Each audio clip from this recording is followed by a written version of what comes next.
네, 안녕하십니까. 행복한 안식일입니다. 오늘 이 안식일 아침에는 야곱의 씨름이라는 주제로서 하나님의 말씀을 전해드리고 싶습니다. 먼저 기억될 말씀은 에베소서 6장 12절에 있는 말씀입니다. 우리의 씨름은 혈과 육에 대한 것이 아니요 정사와 권세와 이 어두움의 세상 주관자들과 하늘에 있는 악의 영들에게 대함이라. 그 야곱의 경험했던 그 씨름이 야곱의 개인 그 야곱만을 위한 씨름이 아니라 오늘날 우리도 또한 그러한 씨름에 참여하고 있음을 우리는 기억해야 합니다. 그래서 에베소서 6장 12절의 말씀을 통해서 우리가 혈과 육에 대한 씨름, 눈에 보이는 어떤 씨름에 생애하고 있는 것이 아니라 이 정사와 권세와 이 어두움의 세상 주관자들과 하늘에 있는 악의 영들, 눈에 보이지 않는 악의 영들과 씨름을 하고 있다라는 것을 우리는 또한 기억을 해야 됩니다. 그 씨름에서 이길 수 있는 유일한 힘은 이 야곱의 경험을 통해서 볼 수 있듯이 끈기와 인내와 믿음입니다. 그래서 정말 이 끈기와 인내와 믿음을 통해서만이 이 씨름에서 이길 수 있고 그 힘을 주시는 분은 바로 하나님이심을 우리는 기억해야 합니다. 먼저 야곱과 에서, 그 야곱과 에서가 어떻게 태어났고 그들의 생애가 어떠한 생애였는가를 우리가 짧게 이렇게 한번 살펴보도록 하겠는데요. 창세기서 25장 25절과 26절 상단에 있는 말씀입니다. 먼저 나온 자는 붉고 전신이 가돛 같아서 이름을 에서라 하였고 후에 나온 아우는 손으로 에서의 발꿈치를 잡았으므로 그 이름을 야곱이라 하였으며 라고 기록되어 있습니다. 쌍둥이였습니다. 아시다시피. 그리고 에서가 먼저 태어났고 그 뒤에 그 아우인 야곱이 태어났습니다. 에서라는 그 말 뜻 자체가 털이 많다라는 히브리어입니다. 그래서 에서우라고 합니다. 그 털이 많은 아기로 태어났기 때문에 네, 히브리어에서는 에사브라고 합니다. 에사브가 뭐냐면은 털이 많다라는 뜻입니다. 그래서 그 털이 많다라는 뜻이 온 몸에 털이 있다라는 뜻으로 해서 에서라는 이름을 붙였습니다. 야곱이라는 이름의 뜻도 무엇이냐면 히브리어로 아케브라는 말이 있습니다. 아케브가 뭐냐면은 발 뒤꿈치를 말하고 있는 히브리어입니다. 그래서 발 뒤꿈치를 잡고 나왔기 때문에 그 이름을 아케브라는 이름에 어원을 두어서 야곱이라고 불렀습니다. 그래서 이 두 형제가 이 쌍둥이로서 태어났는데 에서와 야곱이 가지고 있던 그 성격이나 그들의 생활 패턴은 완전히 확연히 달랐습니다. 에서는 활동적이고 밖에서 나가서 사냥하기를 좋아하고 뭔가 주도적으로 하는 삶에 대한 그러한 생각들이 강했습니다. 하지만 야곱은 그 집안의 일들을 돌보면서 양을 치고 그 어머니를 도와서 일을 하는 그러한 순종하는 아들의 모습이었습니다. 그리고 두 아들 다 이 장자권에 대해서 생각을 가지고 있었습니다. 그 아버지 이삭을 통해서 이 장자권을 받아야 하고 당연히 받는 입장은 큰 아들인 에서다라는 것을 이삭은 어려서부터 그 두 아들에게 가르쳐줬습니다. 그렇지만 에서는 그 장자권에 대해서 어떻게 생각했느냐 하면은 짐으로 생각했습니다. 짐. 에서가 생각했던 하나님으로부터 오는 장자권은 짐이었습니다. 그래서 무거운 짐이었습니다. 그래서 그 장자권을 어떻게 하면 그 구속으로부터 벗어날 수 있을까라는 마음을 항상 가지고 있었습니다. 그러한 찰나에 그 이야기가 이제 나오게 됩니다. 이 창세기서 25장 31절로 33절에 있는 말씀입니다. 야곱이 가로되 형의 장자의 명분을 오늘날 내게 팔라. 에서가 가로되 내가 죽게 되었으니 이 장자의 명분이 내게 무엇이 유익하리요? 야곱이 가로되 오늘 내게 맹세하라. 에서가 맹세하고 장자의 명분을 야곱에게 판지라. 에서의 입장에서는 이 배고픔이 장자의 명분보다 더 급했던 것입니다. 이 장자의 명분은 원래도 내 마음 가운데 짐으로 생각했었는데 이 동생이 맛있는 팥죽을 만들어서 나에게 제안을 했을 때 그 에서는 옳다구나 라고 생각했습니다. 너무나 가벼이 생각했습니다. 이 장자권에 대해서. 그래서 그 명분에 대해서 맹세하고 그 동생 야곱에게 팔게 됩니다. 근데 서두에서도 말씀드렸듯이 이삭은 그 아들들에게 이 장자권이 가지고 있는 특권들 그리고 의무들에 대해서 가르쳤습니다. 그것이 부조 선지자 178페이지에 이렇게 기록되어 있는데요. 자, 두 아들의 차이점에 대해서 한번 살펴보도록 하겠습니다. 이삭은 그의 아들들에게 이 특권들과 조건들을 알리고 장자인 에서가 장자의 명분을 받을 자격이 있는 사람이라는 것을 명백하게 말하였다. 그러나 에서는 헌신을 좋아하지 않았고 종교 생활을 애호하지 않았다. 영적 장자의 명분에 동반된 요구들이 그에게는 달갑지 않은 일일 뿐만 아니라 오히려 달갑지 않은 구속이었다. 아브라함과 세우신 하나님의 언약의 조건이었던 율법이 에서에게는 속박의 멍에로 생각되었다.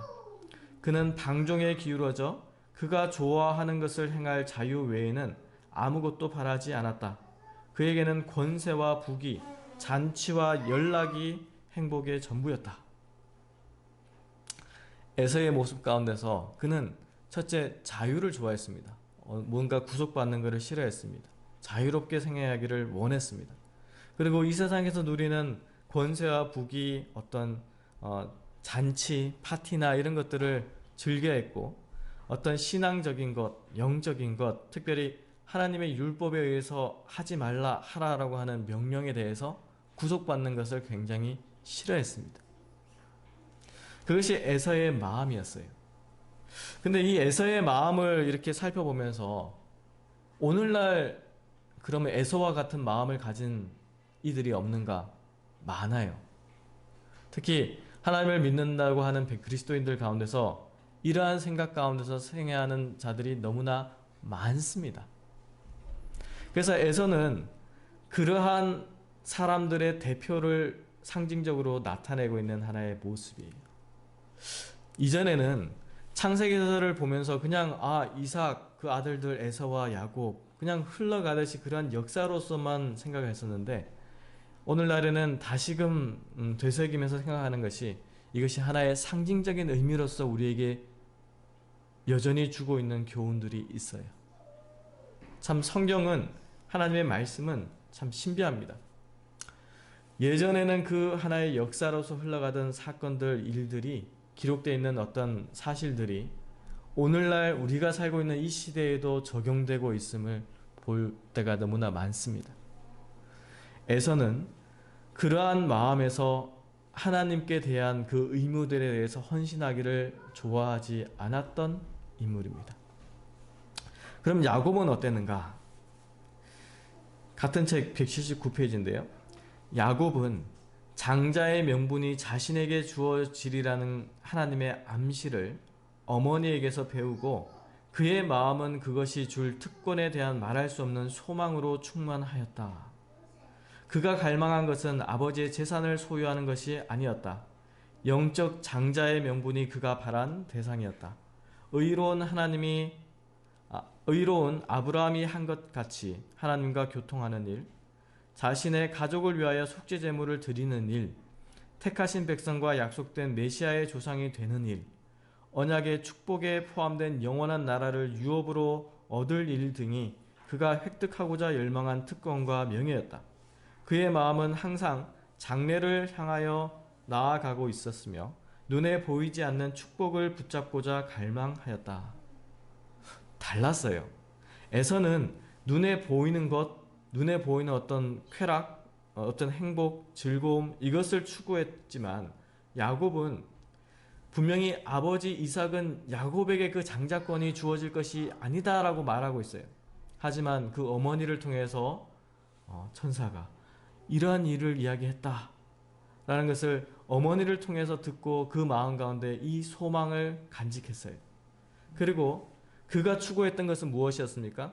어떤 재산이나 어떤 부나 명예나 이런 것이 아니라 하나님의 그 축복을 받아서 장자의 축복으로서 하나님께 제사드리는 제사의 직분을 가지는 것, 그 하나님과 대화하는 것, 그리고 그 영원한 나라에 대해서 소망을 가지는 것, 그 메시아가 나의 가족, 나의 피를 통해서 그 메시아가 태어날 것에 대한 그러한 소망을, 눈에 보이지 않는 영적인 소망을 이 야곱은 간직했던 것이에요.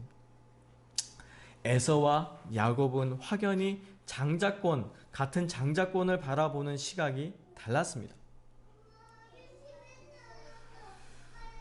그렇지만 야곱이 비록 그렇게 아름다운 목적과 동기와 하나님의 뜻을 살피는 가운데 있으면서도 야곱이 실수한 것이 있어요. 잘못한 것이 있습니다. 그것이 무엇이었습니까? 그 팥죽 한 그릇으로 산 장자권을 명분을 두고 그 아버지 이삭에게 그 장자권을 얻기 위해서 자신을 속이는 일을 했던 것이에요. 창세기서 27장 19절에요. 야곱이 아비에게 대답하되 나는 아버지의 맏아들 에서로소이다. 아버지께서 내게 명하신 대로 내가 하였사오니 청컨대 일어나 앉아서 내 사냥한 고기를 잡수시고 아버지의 마음껏 내게 축복하소서라고 하고 있어요. 그 아버지가 그 형인 에서를 너무나 사랑한다는 것을 알고 있었고 그 에서에게만 장자권을 줄 것이라는 이야기를 수없이 들었기 때문에 그 아버지를 속였던 것입니다. 그 어머니와 힘을 합쳐서 그 형 에서가 사냥하러 나갔을 때 없을 때 그 양의 틀로서 이렇게 자신을 감싸고 그 양의 고기를 잡아서 이 사냥한 고기라고 속이고 그 아버지에게 그 축복, 장자의 축복을 주십시오 라고 속입니다.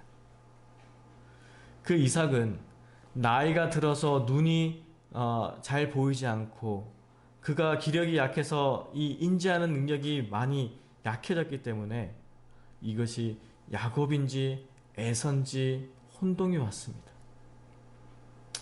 근데 이 이삭은 이 야곱을 더 자세히 가까이 오라라고 하고 이삭을 만지고 그 음성을 들으면서 다시금 확인을 합니다. 그것이 창세기서 27장 22절에서 24절입니다.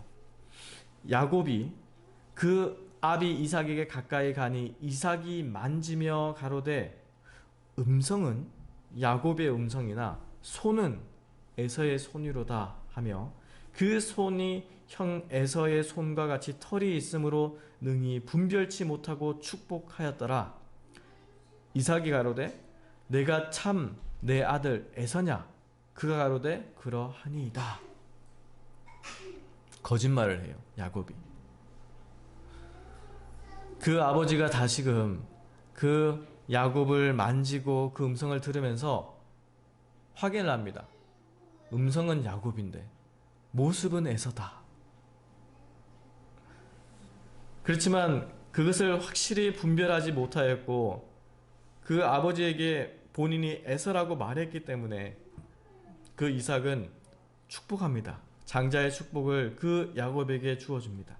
그러면서도 다시금 확인을 합니다. 내가 참 내 아들 에서냐?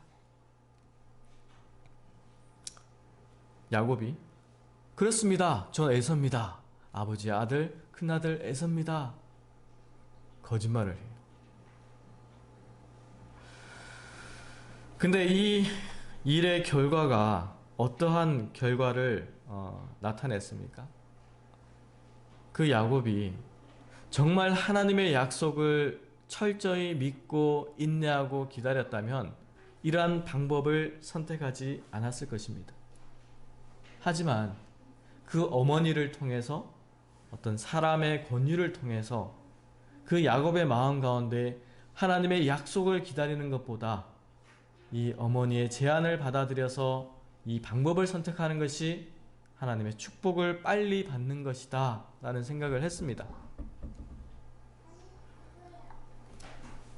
근데 그 일에 대해서 분명히 증언의 말씀에서는 그 야곱과 리브가의 선택이 옳지 않았다라는 것을 말씀을 주고 있습니다. 부조 선지자 180페이지예요. 야곱과 리브가가 그들의 목적은 성취하였으나 그들이 얻은 것은 다만 기만으로 말미암은 고민과 슬픔뿐이었다. 하나님께서 야곱이 장자의 명분을 받으리라고 선언하셨으니 그들이 만일 믿음으로 그분께서 그들을 위하여 일하실 때까지 기다렸더라면 그분의 말씀은 그분께서 정하신 때에 성취되었을 것이었다.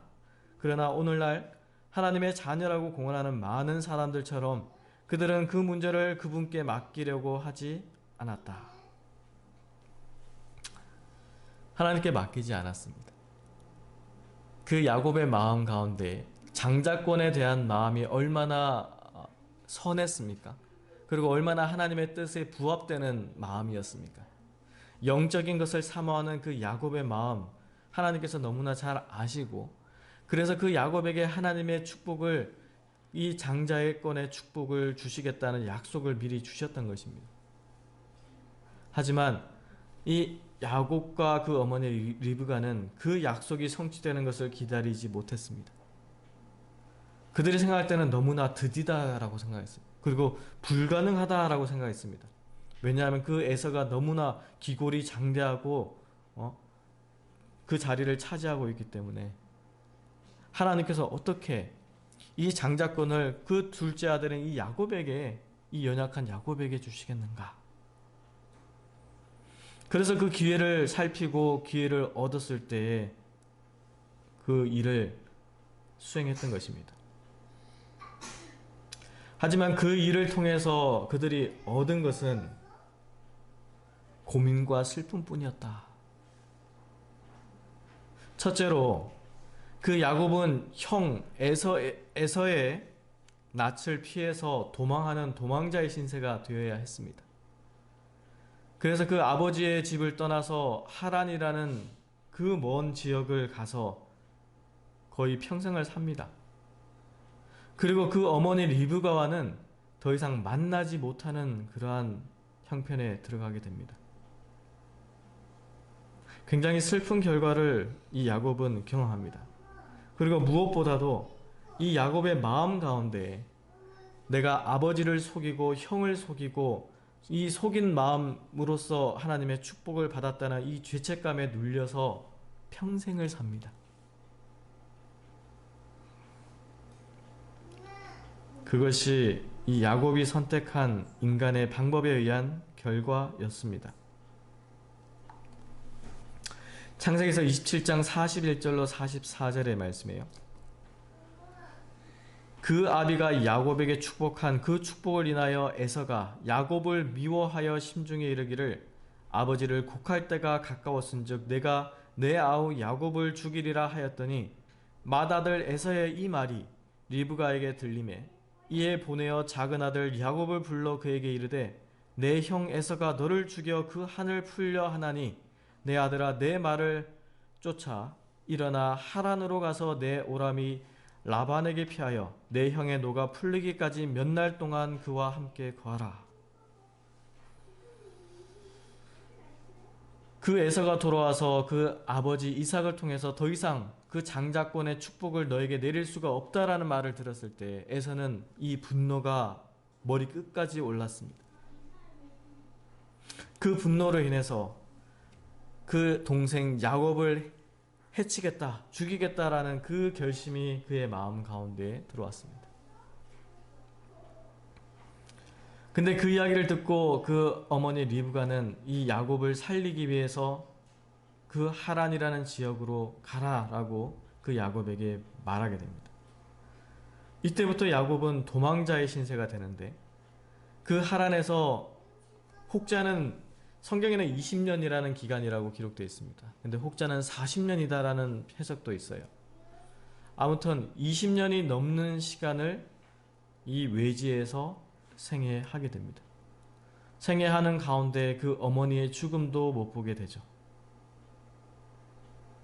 참 슬픈 일입니다. 그래서 이 이야기를 통해서 우리가 한 가지 배울 수 있는 교훈은, 아무리 그 목적과 뜻이 하나님의 뜻에 부합되어 옳다 하더라도 그 일을 수행하는 데 있어서 방법이 하나님의 뜻하신 방법이 아닌 인간의 방법으로 그 일을 수행했을 때에는 거기에 따른 결과는 결코 축복으로서 와닿지 않는다는 것을 우리는 기억해야 합니다.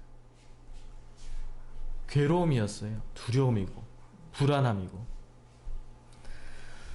그래서 그 타지에서 그가 괴로워하는 가운데 물론 하나님께서는 그와 함께 하심을 이 이상 가운데서 보여주셨죠. 그래서 하나님께서 나와 함께 하신다는 그 이름으로 베델이라는 이름으로 그 지명을 바꾸기도 했었죠.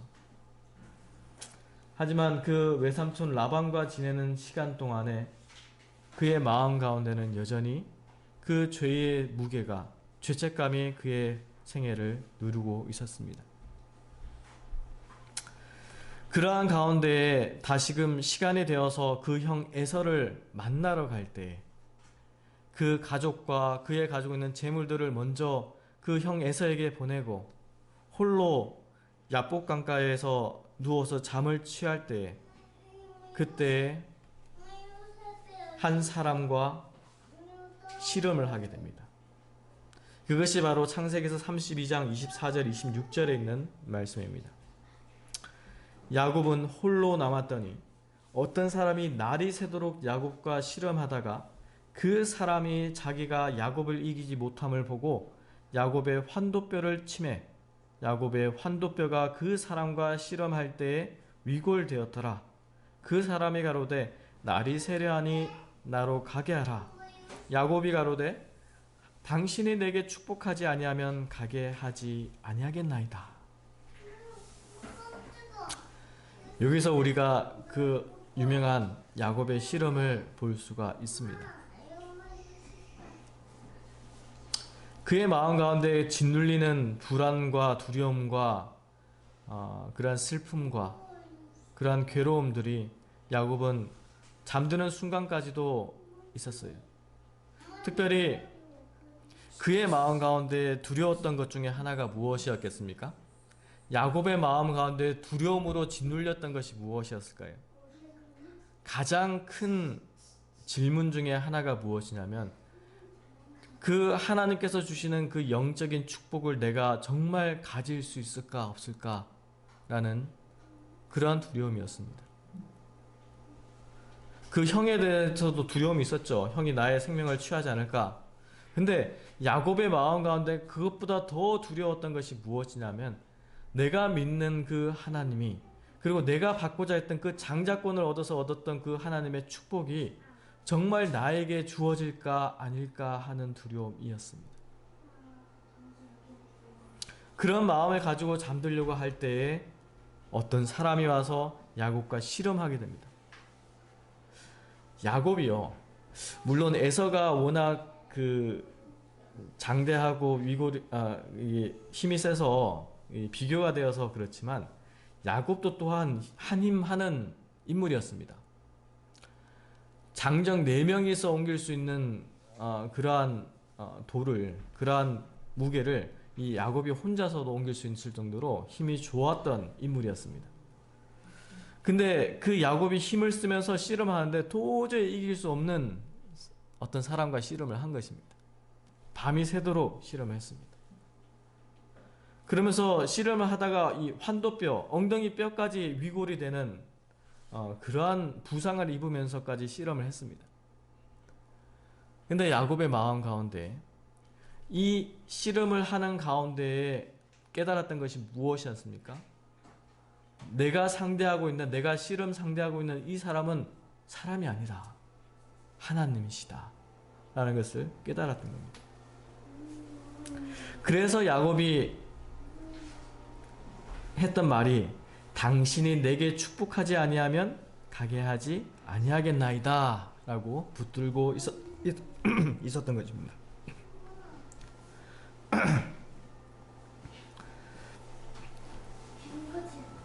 야곱이 마음 가운데 항상 고민 가운데 있었던 질문이 바로 하나님의 축복을 내가 받을 것인가 받지 못할 것인가 였습니다.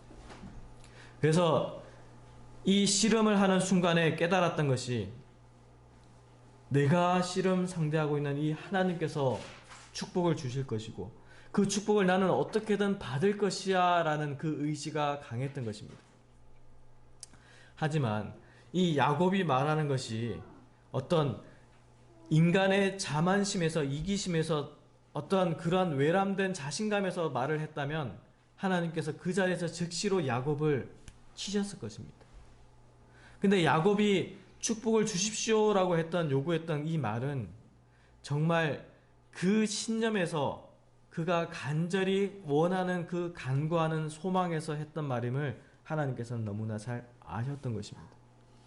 이것이 증언의 말씀에도 기록되어 있는데요. 부조선지자 197페이지에 이렇게 기록되어 있습니다. 만일 이 말이 자만하고 외람된 자신감에서 나왔다면 야곱은 즉시 죽임을 당했을 것이다. 그러나 그의 신념은 자기 자신의 무가치함을 고백하면서 언약을 지키시는 하나님의 신실하심을 믿는 사람이 보여주는 그러한 확신이었다. 굉장히 좋은 말씀이에요. 우리도 또한 이럴 때가 얼마나 많습니까? 하나님께 간구할 때, 하나님의 축복을 우리가 바랄 때 야곱의 심정처럼 우리도 또한 간구합니다. 하지만 그 간구가 결코 내 자신의 어떤 이기심, 자만심에 의해서 간구해서는 안 됩니다. 야곱이 간구했듯이 내 자신이 얼마나 무가치함을 깨달으면서 그 약속하신 하나님께서 신실하시고 그 하나님께서 이루실 것임을 내가 굳게 믿기 때문에 그러한 확신 가운데서 간구해야 되는 것입니다. 이것이 하나님의 축복을 받는 비결이에요. 야곱은 그것을 알고 있었기 때문에 그가 온 힘을 다해서 온 정신을 다해서 하나님을 붙들고 하나님께 간구했던 것입니다. 하나님께서 그 마음을 아시기 때문에 그 야곱이 요구하시는 축복을 주셨던 거예요. 근데 여기서 한 가지 질문이에요. 그러면 그렇게 축복만 주시면 되지 왜 환도뼈를 치셨을까요? 왜 환도뼈가 쳐서 이 야곱이 그때부터 절뚝절뚝 걷기 시작했습니다. 왜 환도뼈를 치셨을까요? 그냥 축복만 주시면 되지 왜 그런 아픔을 또 주셨을까요? 기억하라고. 야곱의 평생에 이 야복강에서의 경험을 기억하라고 치셨던 거예요. 우리 사람의 마음은 어떻습니까? 우리 사람의 마음은 어떻습니까? 너무나 행복하고 즐거운 순간들 기억하면 좋죠. 근데 그 기억이 오래 갑니까? 자주 잊어버려요. 그렇죠? 하나님께서 나에게 베푸신 사랑과 그 축복을 기억할 때 마음이 즐겁죠. 근데 그 기억이 오래 갑니까? 짧아요. 하지만 아픔과 괴로움은 어떻게 됩니까? 그게 굉장히 오래 가요. 그래서 환도뼈를 치심으로써 그 아픔을 걸을 때마다 경험합니다. 절뚝절뚝하면서. 하지만 그 아픔을 통해서 하나님께서 어떠한 마음으로 나에게 축복하셨는가를 기억하라고 이 야곱의 환도뼈를 치신 겁니다.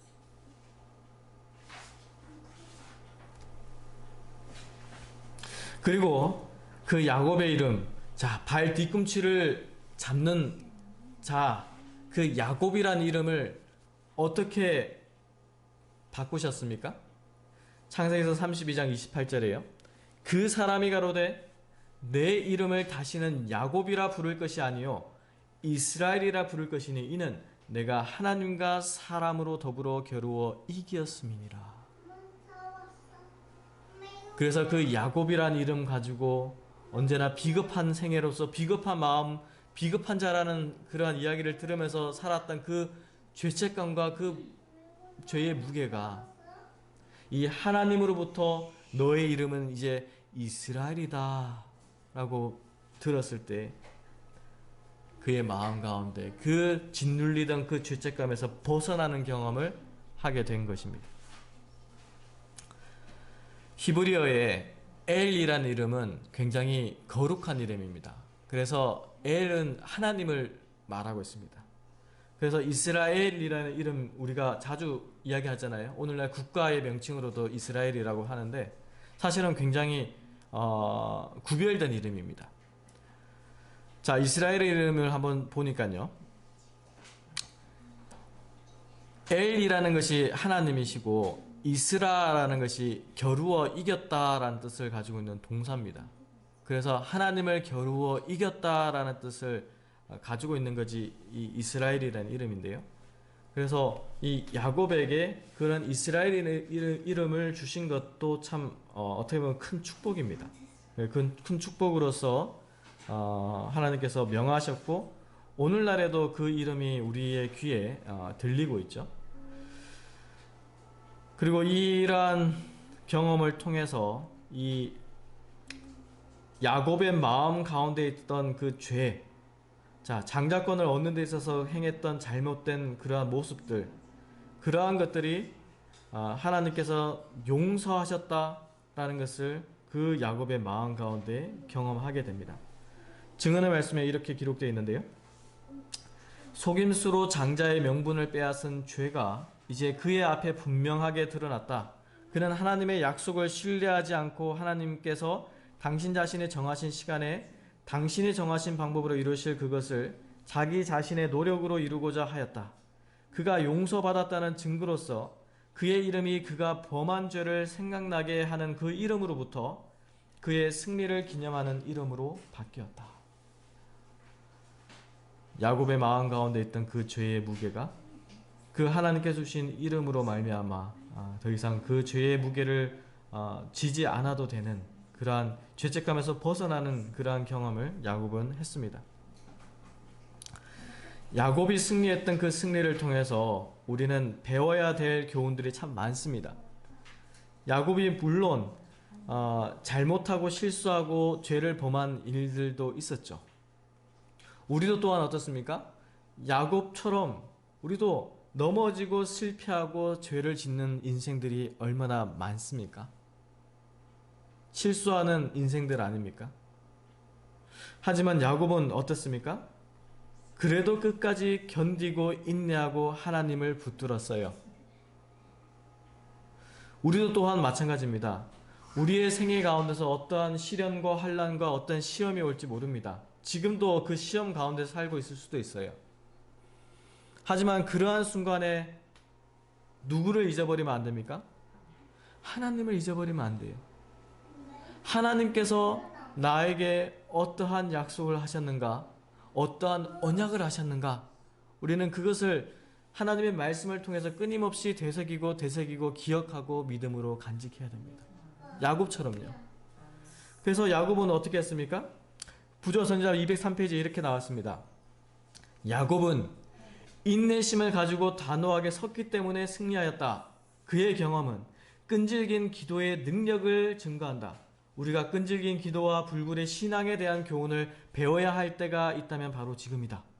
그리스도교나 그리스도인 개개인들에게 이르러 오는 가장 위대한 승리들은 그들의 재능이나 교육이나 재물이 인간의 어떤 호의로 얻어지는 것이 아니다. 그것들은 열렬하고 필사적인 믿음으로 전능하신 능력의 팔에 매달릴 때에 하나님이 함께 하시는 기도의 밀실에서 얻어지는 승리들이다. 우리도 또한 마찬가지입니다. 우리가 어떻게 하나님의 약속이 성취될 것인가? 어떻게 이 마지막 때의 복음의 기별들이 증거될 것인가? 야곱의 인내처럼, 야곱의 기도처럼, 야곱의 믿음처럼 우리가 그러한 믿음으로써 하나님께 간구하는 자들이 그러한 특권과 축복을 받게 될 것입니다. 하나님의 나라는 그냥 주님 제가 믿습니다 공언한다고 얻어지는 것이 결코 아닙니다. 우리가 어떤 면에 있어서는 좀 착각하는 모습들이 있어요. 하나님의 나라, 물론 하나님이 선물로 주셨기 때문에 너무나 쉽게 생각해요. 그냥 나는 천국, 하늘나라에 들어갈 것이야 당연히 라고 착각하고 있습니다. 근데 예수님께서 어떻게 말씀하시는지 아십니까? 예수님께서 어떻게 말씀하시는지 아십니까? 마태복음 11장 12절에 있는 말씀입니다. 침례 요한의 때부터 지금까지 천국은 침노를 당하나니 침노하는 자는 빼앗느니라. 침노라는 단어가 나와요. 그리고 빼앗는다는 말씀을 하셨어요. 주님, 하늘나라 좋은 나라 아닙니까? 행복하고 즐거움과 기쁨이 있는 나라 아닙니까? 근데 왜 침노해야 되고 그 침노하는 자가 빼앗아서 하늘나라 천국에 들어간다고 하십니까? 좀 이해가 안 되는데요. 이 침노하는 자, 침노, 빼앗는다 라는 그 의미가 어떤 의미인지 생각해 보셨습니까? 하늘나라는 결코 쉽게 들어간다는 생각에서 우리는 벗어나야 됩니다. 온 힘을 다해서, 온 정성을 다해서, 온 마음을 다해서 노력하는 자가 들어갑니다. 그럼 어떠한 노력인가? 무엇에 대한 노력인가? 살펴봐야겠죠? 엘렌 G. 화이트 는 이렇게 서술하고 있습니다. 그 침노한다는 것이 어떤 의미인가에 대해서. 자, 잘 들어보시기를 바랍니다. 우리의 궁핍에 대한 깊은 느낌 또한 우리가 간구하는 사물에 대한 지대한 욕망이 우리의 기도들을 특징 지어야만 한다. 그렇지 않고서는 그 기도들이 들으신 바 되지 않을 것이다. 그러나 즉시로 응답을 받지 못한다 하여 우리가 피곤해지거나 우리의 간구하는 것을 그쳐서는 안 된다. 천국은 침노를 당하나니 침노하는 자는 빼앗느니라. 여기에 침노란 말은 잘 들으셔야 돼요. 여기에 침노란 말은 야곱이 나타냈던 것과 같은 거룩한 열성을 의미한다. 우리는 자신을 열정적인 기분으로 이끌어 가기 위하여 애쓸 필요가 없이 침착하고 꾸준하게 은혜의 보좌 앞에서 우리의 탄원을 올려야 한다. 우리의 사업은 하나님 앞에 우리의 심령을 겸비케 하며 우리의 죄를 자복하고 믿음 가운데서 하나님께 가까이 나아가는 것이다. 당신의 섭리와 은혜 가운데서 당신 자신을 나타내는 것이 하나님의 계획이다. 우리의 기도의 목적은 하나님을 영화롭게 하는 것이요 우리 자신을 영화롭게 하는 것이 되어서는 안 된다. 우리의 궁핍에 대한 깊은 느낌을 간직하고 있습니까? 매 순간마다 나는 죄인이요 나는 무가치한 인생이라는 것을 하나님 앞에서 끊임없이 느끼고 계십니까?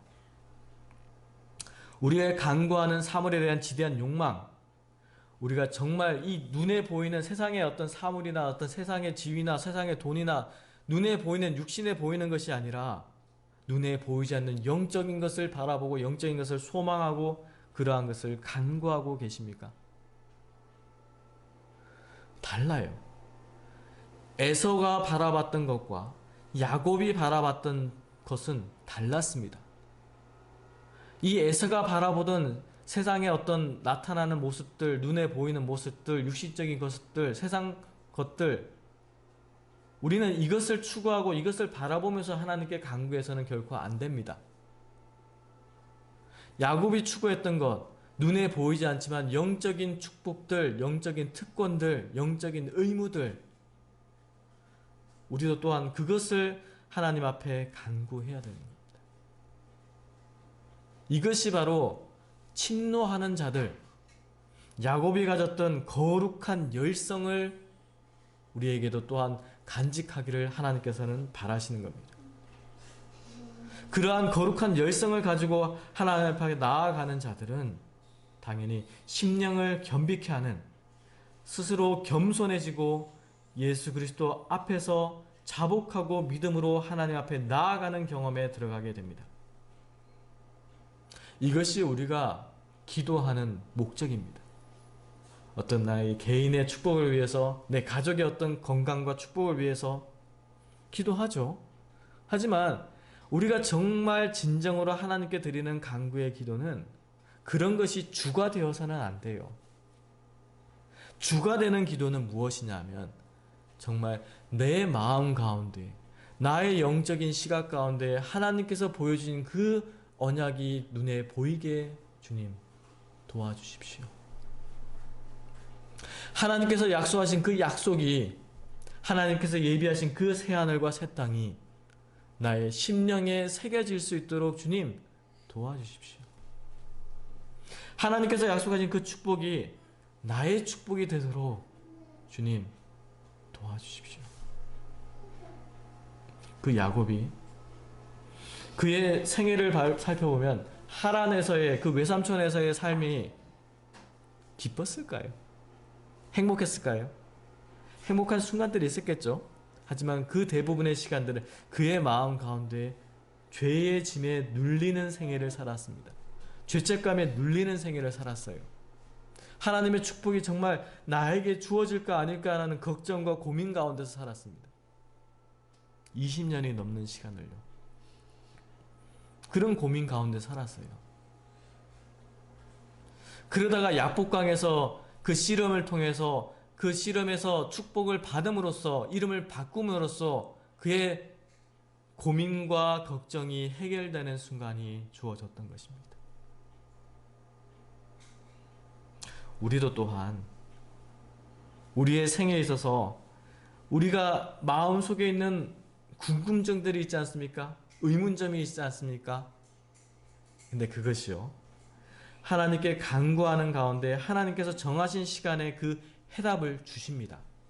우리는 인내하고 기다리는 경우 그러한 시간에 우리는 살고 있는 것입니다. 결코 야곱이 했던 실수를 우리는 반복해서는 안 됩니다. 야곱이 했던 실수는 그 하나님께서 주시는 특권을 인간의 방법으로서, 내가 생각하는 방식으로서 나는 얻을 것이야 라는 착각에 들어갔던 것입니다. 우리도 또한 그러한 유혹과 그러한 시험에 들어갈 수가 있다라는 것입니다. 우리는 그러한 잘못, 그러한 실수로부터 반복되어져서는 결코 안 됩니다. 디도서 2장 11절로 14절에 있는 말씀입니다.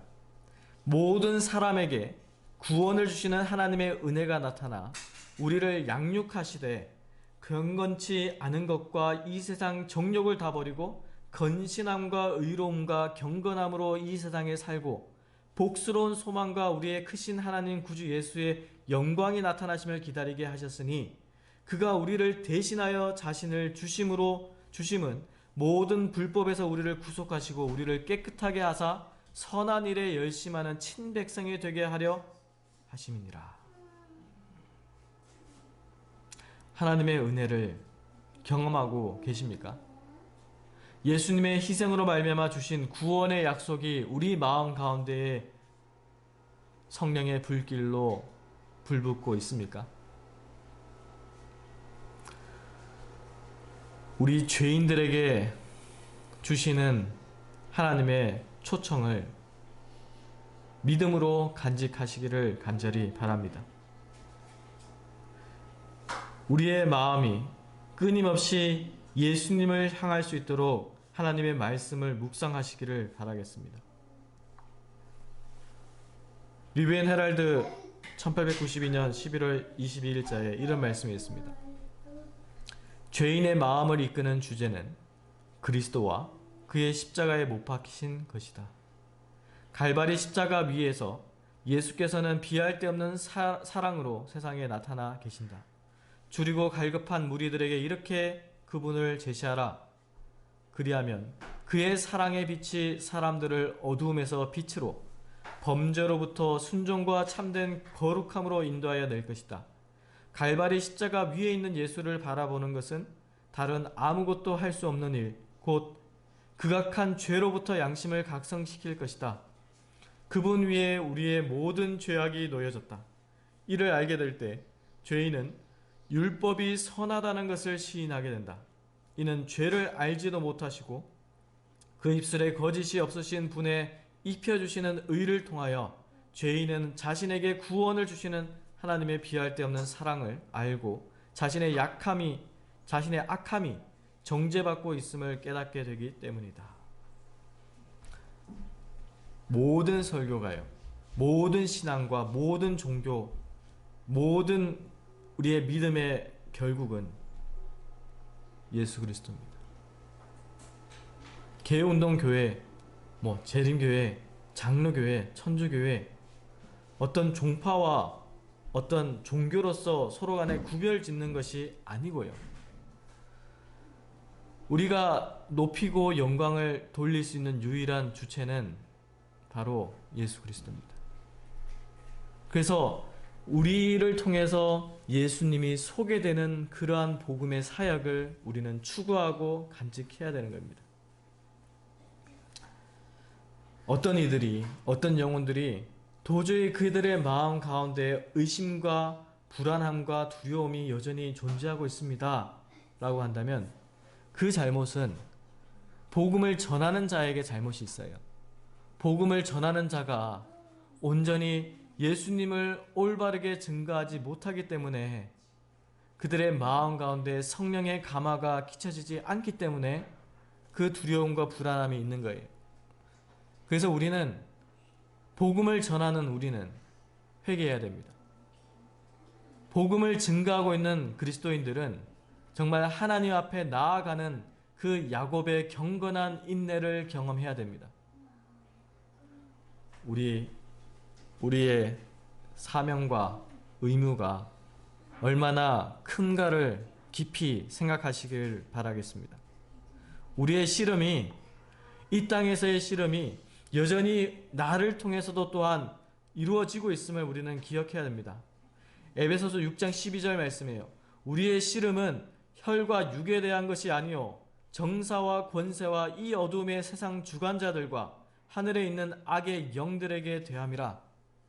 이 말씀을 반드시 우리의 마음 가운데 기억하시기를 바랍니다.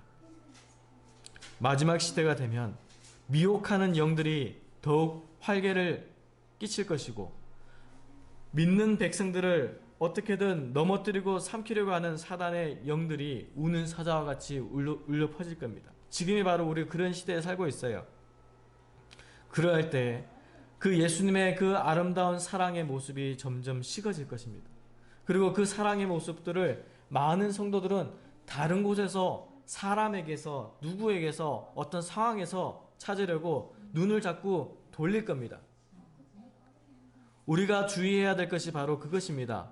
예수님께로 향해야 될 영적 시각이, 하나님의 말씀으로 향해야 될 우리의 관심이 자꾸 외부로, 다른 이에게 눈을 돌리게 됩니다.